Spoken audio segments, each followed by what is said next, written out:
If you prioritize finding your community, you will find it. There will be someone there for you. But if you're not willing to make the effort to look into it, you could be lucky and have the off chance that someone reach out to you directly. But oftentimes I don't find that it's as easy as that might seem. So it's just being able to just be willing to look for those resources.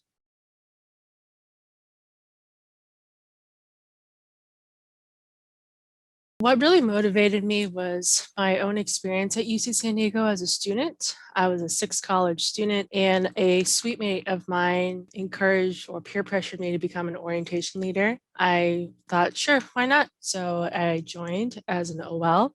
And I realized that I really enjoyed working with incoming students. Being able to create a welcoming environment for students was a lot of fun. And I realized that as an OL, we only helped out for week or a weekend at most, but I wanted to continue with that. So then I became a resident advisor for Six College. And my affinity for the university has always been closer to my college, more so than the larger university, because I felt like Six College really created a sense of community and a home within a much larger university. So I wanted to be able to be part of that movement to create community amongst a large school. So that's really what encouraged me to start pursuing this idea of potentially turning higher ed into a career path. And then after graduating, I started working at the university, and I just continued wanting to give back to my alma mater. And from there, I just never left. So I always joke that it feels as though I never graduated, because I started my first full-time career at UCSD about a month after graduating.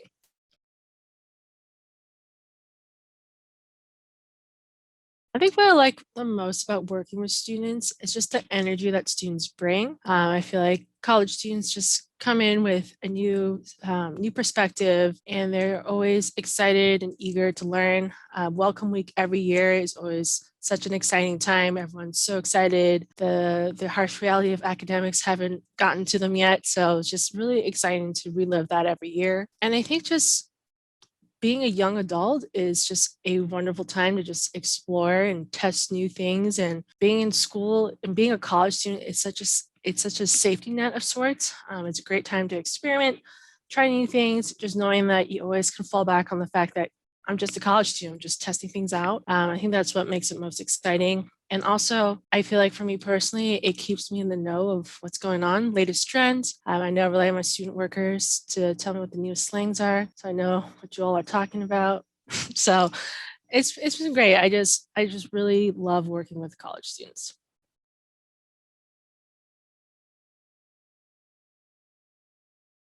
Being on the campus itself has been an eye-opening experience, just seeing all the change that has happened, and just being at a UC in general, because they always say UC is like under construction. But concerning all the changes that have happened, it really starts to date you, because like for instance, my reference of Six College is Camp Snoopy, which I know now it's not valid anymore. And I have a couple more years of students on campus who still know what I'm talking about. But once they all graduate, Six College is the new shiny building. That was not the one I associated with. So I think that is a hard part too, because I think about all the buildings that have come up since my time as a student, and it's almost like it feels as though it's almost like the entire campus. Like Price Center East wasn't there when I was a student. Like the old craft center was there, and then over one summer they just tore it down, and so it was never there at all. So I think as time passes by, it's harder for me to relate to current students on my own experiences, because so much has changed. I feel like as though I'm that one person saying, "Oh, back in my day, this happened, that happened," because so much has changed. But it's just interesting just to see that a lot of the struggles and the comments that students have today are exactly the same as they were when I was a student. Like the feeling as though you don't fit in your first quarter at UCSD, or just that humble awakening your first quarter, realizing that you were top of your class in high school, and coming here, you were just one of many. I always find it fascinating that those themes kind of resonate. And this common theme of just feeling as though you want to belong somewhere. It's going to be the same regardless of back in my time or current times. People want to feel like they belong. I think even more so now as the campus evolves and grows. So I think for me, it encouraged me to just continue to do what I do to make sure that every student that I interact with, they feel as though they're being heard. They're not a number out of one out of many, many students, but they have a name, they have a story, and they have a place here at UC San Diego.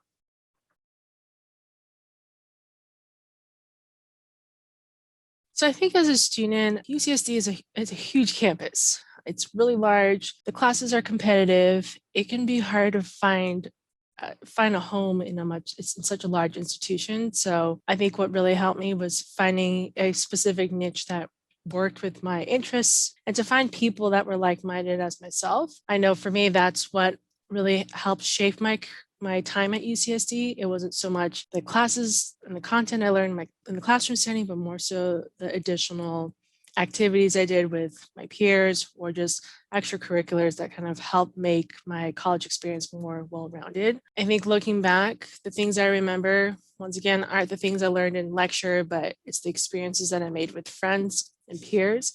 So I want to be able to just create that environment for others. I think that's what makes the collegiate experience worthwhile and higher education as a whole worthwhile. They always say it's time for you to grow as a person, which I know is really cheesy, but it really is an opportunity to really grow and just like test the waters in a safe environment.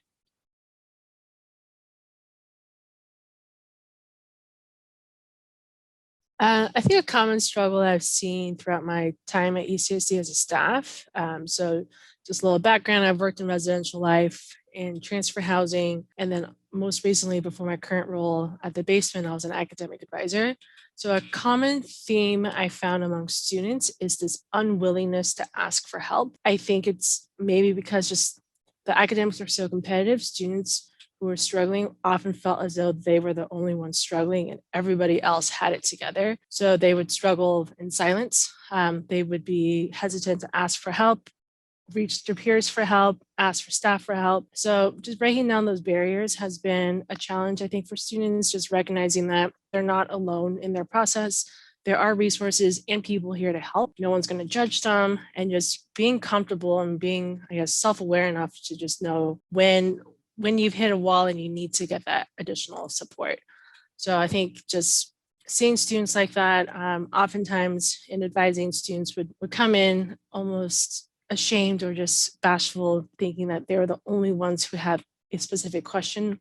And it was just reassuring for them to know that they're not the only ones, just that nobody talks about it. Similarly, when it comes to graduation, I know there's a lot of anxiety around among seniors trying to figure out what their next step is. Those who have it together will proudly say what their next step is, but those who don't, they feel as though they're in the minority because they don't know what the next step is, but oftentimes they're one of many, just nobody will openly talk about it. I definitely felt that post-graduation stress when I was graduating many, many years ago.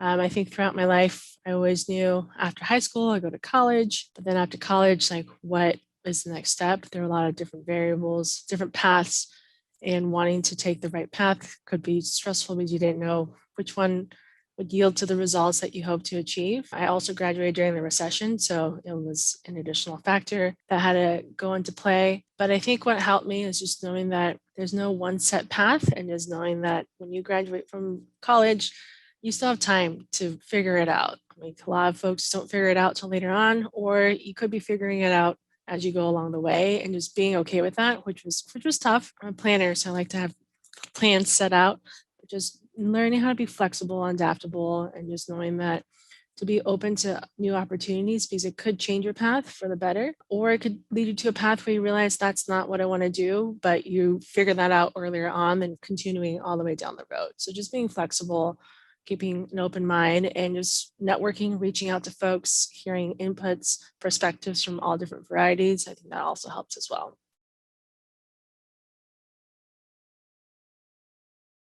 I think what helped me personally was just finding things that were like acquiring skills that were transferable.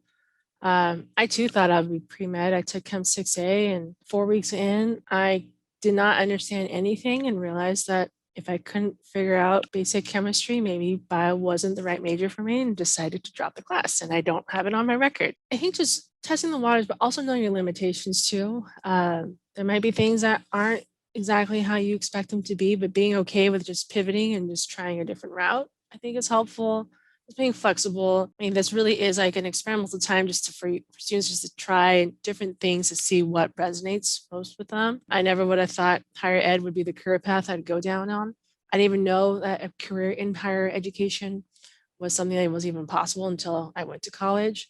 But just taking advantage of, trying different things, seeing what worked. Also talking to other folks who are in the industry helps too to get their perspectives. So I think just the main thing is just being open to all the opportunities available, because there are a lot of opportunities. I know sometimes students feel as though there are limited resources available, but I think it's the contrary. There's too much out there, and just trying to make sure you have enough time to find the right ones for you, that in itself can be a journey. My biggest regret as a student is just not appreciating the time that I have. I know students are really busy, but you can always carve out some time. You have some flexibility in your schedule.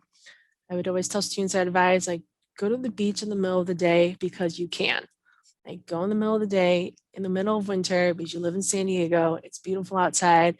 And if you just want to go to the beach at lunchtime, do it. So those are the things I took for granted as a student that now I'm like, oh, well, those are the good days when you decided, I guess I don't have to go to class. Let's just go to the beach instead. So I'm not saying you shouldn't go to class. You should still go to class, but just taking advantage of the flexibility that you have as a student.